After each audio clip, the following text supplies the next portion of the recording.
So one of the worst leaders, I think, in recent Chinese history, Jiang Zemin, and you mentioned him, decided in April of 1999, let me tell you what happened. It's actually a fascinating story. The Falun Gong community in Beijing had a number of articles written attacking them, and they decided they would go and protest, which is their legal right, around the Communist Party headquarters in Beijing. They, about 10,000 of them gathered on the sidewalk silently. They didn't even leave litter, if you can imagine. They said nothing. They just sat around the party headquarters for the day.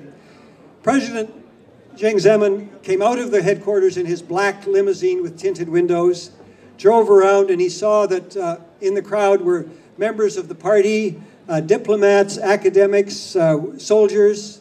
Everybody was doing Falun Gong, and the party was actually encouraging it up until then. He drove back into the party headquarters, and that night he wrote a letter, which has been seen, saying, "Who is going to prevail, Falun Gong or the Communist Party?" And tragically, very tragically, he declared war almost the next day, and the war has continued up to and including today. So I could, I've actually talked about this in many, many places. You say, well, what evidence do you have that Falun Gong are being killed for their organs? Well, I was a prosecutor for 10 years in Canada. I should know something about evidence. And David Matus has been a lawyer for 35 years in Canada. The evidence, ladies and gentlemen, is absolutely overwhelming that this is happening. We actually found 52 kinds of evidence. Petra said it was circumstantial. By the way, I don't know how many of you are lawyers, but you know what circumstantial evidence is? It's when you find a dead body, you find a bullet in the body that came from a gun that was being held for a man, probably a man, whose fingerprints you have.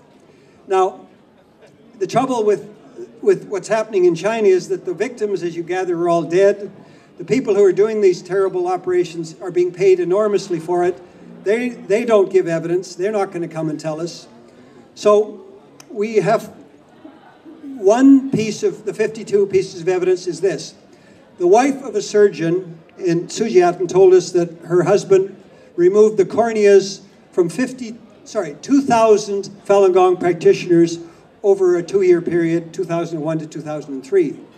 Well, as I mentioned before, he broke down and they left the country. But we have got enormous amounts of evidence, and if you want to ask me about it in question or comment period, I'll be happy to tell you more about the evidence. Oh, you can get our report on the internet. Simply go David-Kilgour, KILGOUR.com, and you can get our report in 18 languages, including, I think, I'm quite certain, Swedish. So you can judge for yourself if the evidence isn't strong enough. I think I'm probably running out of time. I was going to tell you a little bit about what other governments are doing about this. In Australia, the government of New South Wales is proposing a law in their parliament to say that anybody who buys a trafficked organ anywhere, the bill doesn't even mention China, is committing an offense. Let me tell you about Israel. Israel has actually done the most. Up until about 2007, the insurance company in Israel would pay people who needed a kidney or a liver in Israel to fly to China, pay their airfare, pay for the organs, which was enormous amounts of money, and would pay to bring them home. Thank goodness Dr. Jay Lavie in Tel Aviv discovered what was going on, and he passed a law which basically bars Israelis from buying trafficked organs anywhere. Since that time, nobody, to my knowledge, has gone from Israel to China to buy an organ. Why doesn't Sweden do the same thing? You may be saying to yourself, well, how many Swedes are going for organs to China? I certainly don't know, but I know that there are people going from Britain to China still. I believe there are people going from Canada. And if nobody's going, fine. But if you pass a law saying that no Swede may buy a trafficked organ anywhere, then your consciences would be clear. And I would encourage your parliament to do that. Other countries have done some things. Others have done very little. Spain is the leader. Spain has as you probably know, Spain has the best record for voluntary organ donations, and obviously I'm in favor of voluntary organ donors. Spain has launched a lawsuit this year against one Spanish patient who went to China for organ transplants and promoted the behavior. So in Spain, they are really taking a tough stand on this, and again, I would urge you to do the same. I hear Sweden. Do Swedish nationals who travel to China for organ transplants and subsequently receive aftercare here? I think they do.